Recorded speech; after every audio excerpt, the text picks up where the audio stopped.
Šiandien žiniose matysite. Raseiniuose su trenksmu buvo paminėtos užgavėnės. Raseinių rasai pateko į ketvirtfinalį. Rajone paminėta kovo 11. Raseiniuose pirmą kartą išdalinti auksinio lūšiuko apdovanojimai.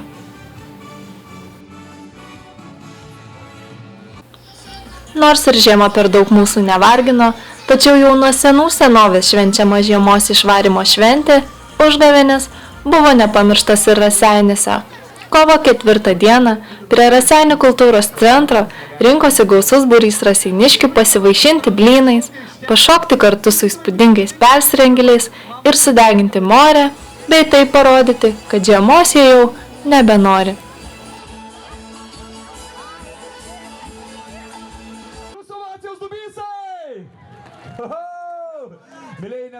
Visiškai netrukus. Mūsų krepšinio komanda be didesnės intrigos prasimušė į ketveriukę. Raseinių rasai 2 kartus iš eilės parklupdė Klaipėdos LCC tarptautinio universiteto studentus. Penktadienį uostamiestyje rasai laimėjo rezultatu 82-61, o atsakomajame mače Raseiniuose bilietai pusfinalį užtvirtino pergalę rezultatu 191. Sveikiname mūsų komandą ir linkime sėkmės tolimesniuose susitikimuose.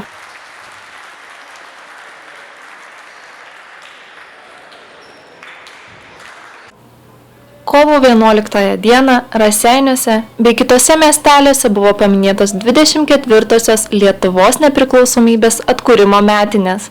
Raseiniuose vyko iškilminga eisena, vėliavų pakelimas ir šventinis tarybos posėdis, kuriame buvo nutarta Raseinių rajono savivaldybės viešajai bibliotekai suteikti Marcelijaus Martinaičio vardą. Skambėjo daugelio valdžios atstovų sveikinimai šia iškilminga proga bei įvairūs linkėjimai. Seniūnijų seniūnams buvo įteiktos šventintos Lietuvos Respublikos vėliavos, kurias jie įteikė savo seniūnijose labiausiai nusipelniusiems gyventojams.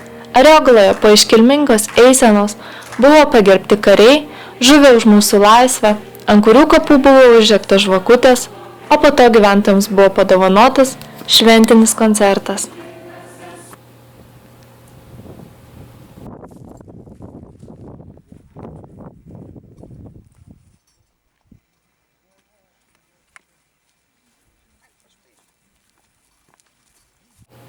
Išskirtinę kovo 11 dieną Raseinių kultūros centre šiais metais antrą kartą buvo apdovanotas savo kraštui nusipelnęs jaunimas.